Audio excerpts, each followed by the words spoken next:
Hi everyone, welcome back. It's Elsie, editor for World Aviation Festival, and today I have the pleasure of being joined by Ben Lipsey, Senior Vice President for Loyalty, Data and Digital from Air France-KLM. It's lovely to have you with us today, Ben. Thank you so much, Elsie. So to talk a bit about loyalty at Air France-KLM, I saw the Point Me recently rated your loyalty program Flying Blue as the best in the world. Why do you think that is? What kind of initiatives have helped you stand out and deliver high customer satisfaction? Well, thank you for the shout out there. Yeah. No, we were really pleased. It was the second year actually in a row that we Yeah. won, so we were really pleased. And the people that Point on me, I mean, I really trust them. I mean, they've been in the industry for a long time. I mean, for us, it's we try to do better and better things every year, and we try to be innovative. For us, the challenging thing is to walk the fine line because we're a European-based loyalty program. 2/3 of our members are based in Europe, but close to probably half of our revenues come from the US. So we try to be relevant to both markets, and so it's not always easy. But I think we got the recognition for being an easily available currency to earn, the ease of use of our program, some of the benefits, the flexibility that we offer, the attractiveness of our rewards. All of that allows us to kind of offer a program that is relevant to both Europeans and Americans, and for us it's profitable. So it's a nice combination. Good to see. Yeah.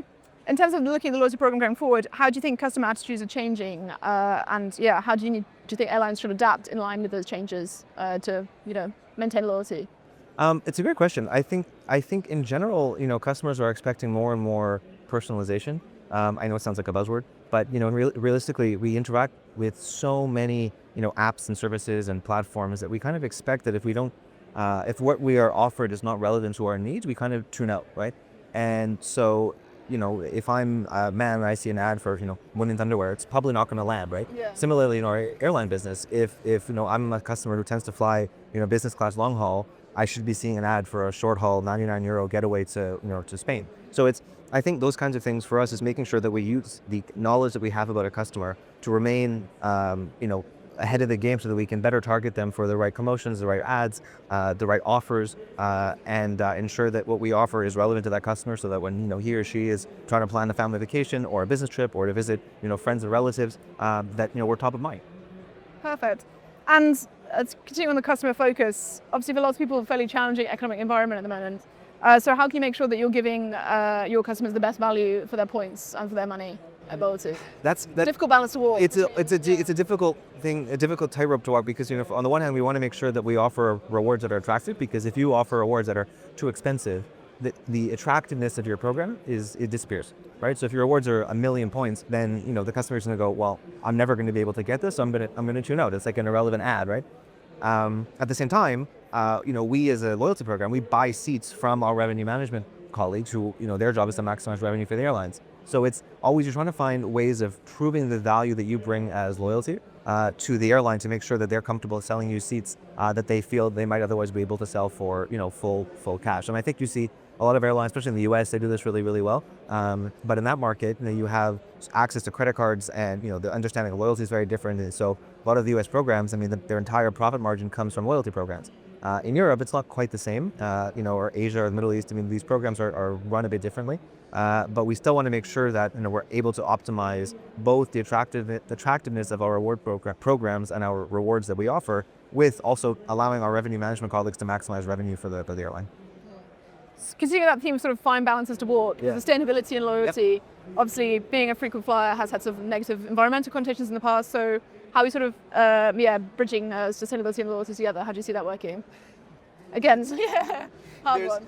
No, but there's so many answers to this question. I think the first and foremost is I actually don't think that being a frequent flyer is necessarily incompatible with sustainability. I think if you look at the comparison, I mean, the amount of environmental impact it takes to lay rail for trains, I mean, is extremely damaging to the local environment. I think we have to recognize that when we do fly, yes, there is an economic or environmental footprint that's attached to that for sure. At the same time, what we try to do in our airline, Air France-KLM, and with our loyalty program in Flying Blue, is to make sure that people are choosing, when they do choose to fly, that they choose to fly with us. So Air France-KLM was the #1 consumer of SAF, or sustainable aviation fuel, in the world, which is still only 17%. So there's just not enough SAF that exists, but we are the #1 user of that. And then we try to reward our customers to join us in our sustainability journey by choosing to compensate their flight by purchasing SAF. We are the first airline in the world, or loyalty programs, to offer status currency to these customers. So you can actually earn status completely by buying SAF. And so we have some customers that do this, very few, but we do see that the ability to allow customers to purchase SAF, which therefore reduces the amount of status currency they have to earn by flying, which is directly putting our money where our mouth is, because we make no margin on SAF. So for us, it is really something we believe in, that we have to do. But again, what we try to do is encourage them to choose us, and that's what we see is what works well. Good to hear. And finally, your job title covers loyalty, data, and digital. Seemingly quite broad on paper, but how do you see them all working together and feeding into each other? So I actually see them coming together quite nicely. So on the loyalty side, I mean, that's all about the loyalty program. That's what we know about our customers. That links with the data, because we link all of the things that we know that the customer chooses to share with us based on sharing their loyalty program number with us, with all of the other elements of data that we have on the customer based on their past purchase behavior, their interaction with us or our partner ecosystem, their physical, when they show up at the airport, so their physical, how do they engage with our product and our service.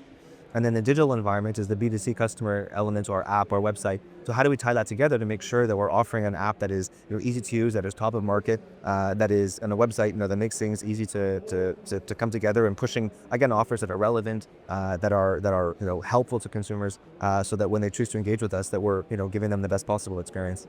Perfect. Well, thank you so much for spending time with us today, Dan. It was great stuff. Thank you so much, Elsa.